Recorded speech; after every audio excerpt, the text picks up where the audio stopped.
Good morning. It is Sunday, May the 26th, 2024. The title of the message is Submitted but Not Subjugated. We're going to look at Romans chapter 13, verses 1 through 7. In 162 days, Americans will go to the polls for national elections. Candidates' campaigns are already in full swing, and mudslinging, mischaracterizations, and mischief are operating 24 hours a day, 7 days a week, on both sides of the political aisle. Politics has never been fair, nice, or dignified. After all, there is earthly power and imperfect people involved. But what it has become in recent years is truly awful. And the result has been a significant erosion of people's respect for public servants and government in general at all levels. And while part of that loss of esteem has been due to unethical and even criminal behavior by some of those who hold office, as Christians, we are called to respect those in authority and to submit to the government under which we live. We might not agree with those who are in charge. We might not like them very much, and we might not have voted for them. But that doesn't mean we should feel entitled to be disrespectful or defiant. It's fair to say the ruling authority in Paul's day was not very popular. As we read his instructional words this morning, I want you to remember that the notorious Nero was emperor of Rome at that time. That is the reality under which Paul lived when he made his assertions concerning respect for those in authority and submission to the governing powers. In case you don't remember, Nero's days in power were dark ones for Christians. Nero tortured believers. He pitted them against savage animals for his entertainment, and he blamed them for a fire of suspect origin that destroyed half of Rome. So don't make the mistake of thinking Paul's instruction was written while living under a peaceful and benevolent ruler. First, Paul says we are to submit in obedience. Reading from Romans chapter 13, beginning in verse 1 and reading through verse 2. Let everyone submit to the governing authorities, since there is no authority except from God, and the authorities that exist are instituted by God.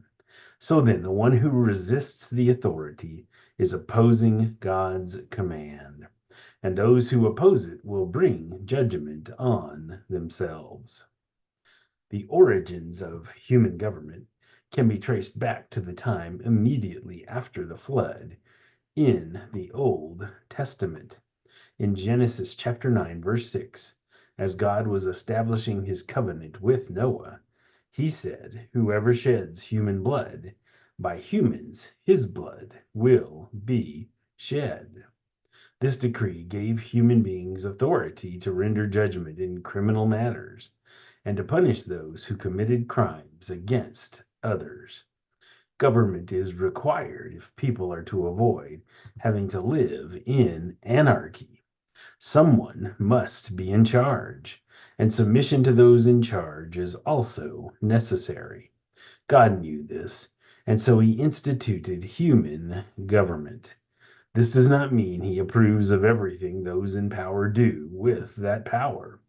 God certainly does not endorse perversion, cruelty, or tyrannical behavior, all of which would be fair descriptions of Nero's reign.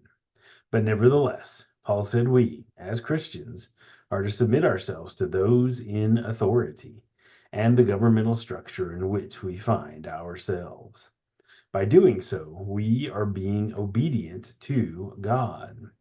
Down through the ages, believers have proven that they can not only survive, but also live victoriously, whether they found themselves governed by a democracy, a monarchy, or a totalitarian regime.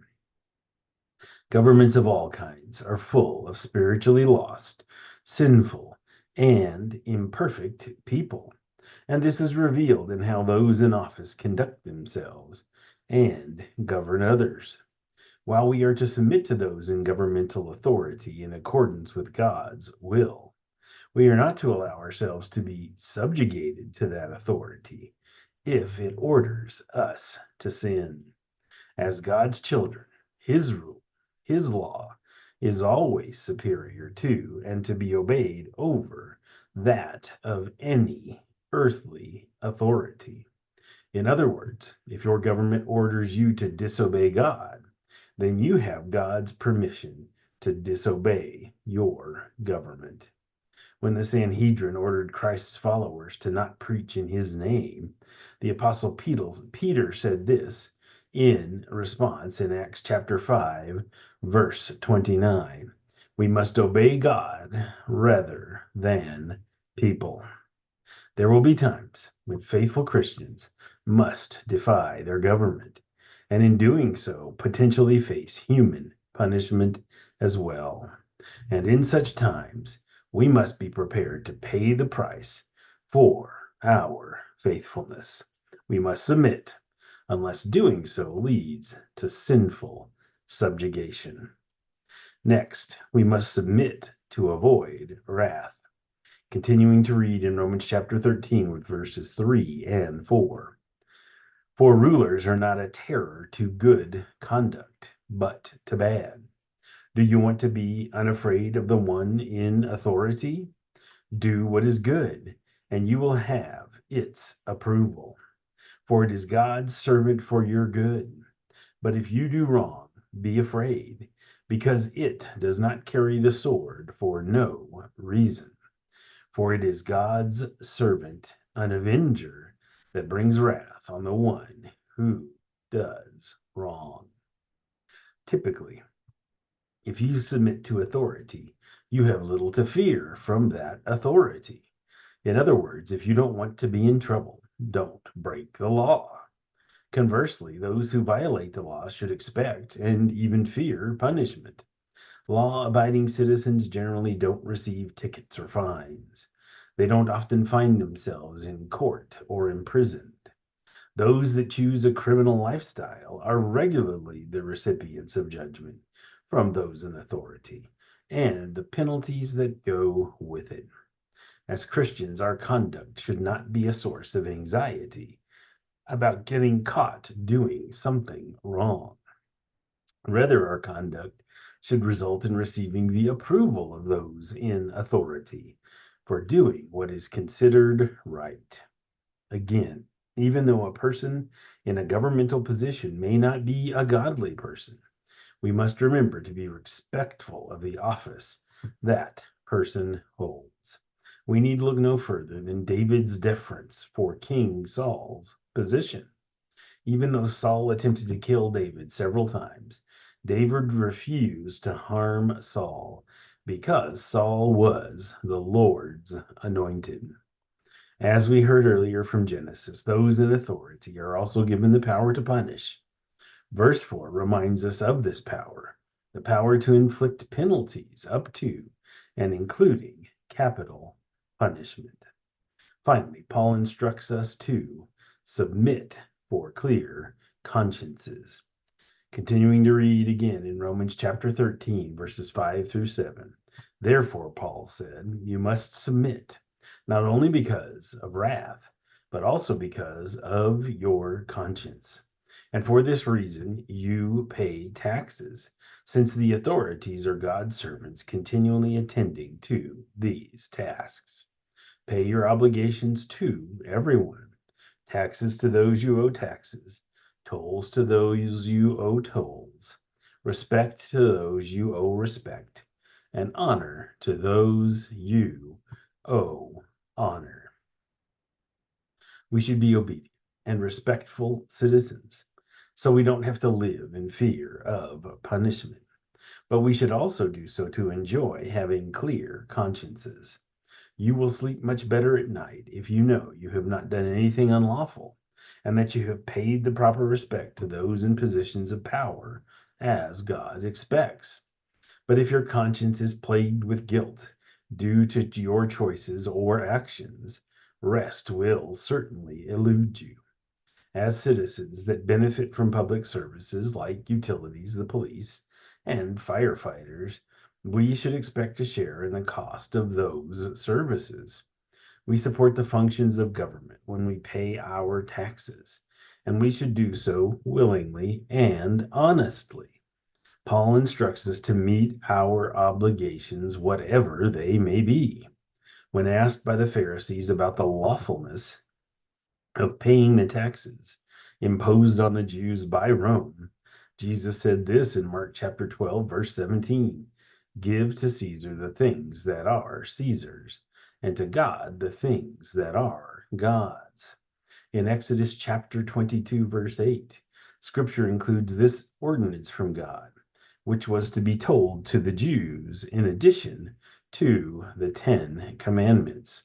You must not blaspheme God or curse a leader among your people. Folks, as tempting as it often is to not follow laws with which we disagree, to cheat on our taxes when we feel they're too high, or to speak despairingly about political figures, if we are to be good Christians, we are also to be good citizens. We must submit in obedience, submit to avoid wrath, and submit for clear consciences. But we must also stop short of allowing ourselves to become subjugated to anyone but God. As a Christian, ask yourself, is this sin? And if not, then submit to those in authority. It is our duty as believers to set good examples in our conduct as citizens. May God bless you and your family this week. And a special thought for those who have lost loved ones that have served our country as we observe Memorial Day. We are forever grateful, and freedom certainly isn't free.